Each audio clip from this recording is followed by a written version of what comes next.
You say the church's spiritual power may not be used to promote or oppose laws and policies that have not been commanded or forbidden by God. Right. Right. And this is from Calvin's perspective. But does that necessarily preclude the church using something other than its spiritual? I mean, you're saying if we're thinking about the use of the word of preaching of the word or the sacraments, that the power embedded in the church in those sacraments ought not be used for these purposes. That doesn't necessarily preclude the church from still having this sort of role, right? From the Christian, I mean, the leaders in the Christian Reformed Church, recently sending in letters about immigration or something like that. But how would we distinguish one from the other? Yeah.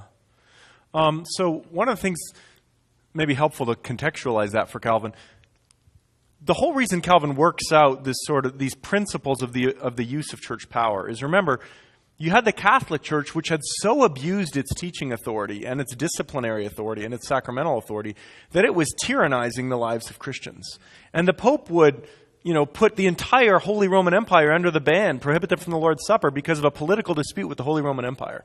So that leads the other reformers to say, well, the church shouldn't touch this stuff at all. And Calvin is trying to say, no, the church has to touch this stuff. It's part of what the kingdom does and what the kingdom is. But then he knows they're going to accuse him of being sort of a new kind of papist or something, of giving the church too much power again.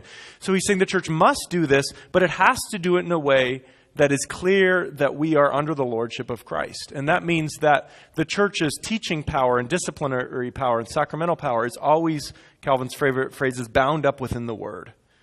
When we are preaching or teaching or disciplining the Word, then we speak with the authority of Christ himself. But when we go beyond the Word, it's suddenly just a purely human thing, which doesn't mean it's wrong. It just means we can't say this is Christ's authority now, as Rome would do. So for politics, that meant Calvin thought we should teach the political principles that are taught in Scripture. We should teach the kingdom and its righteousness for every area of life.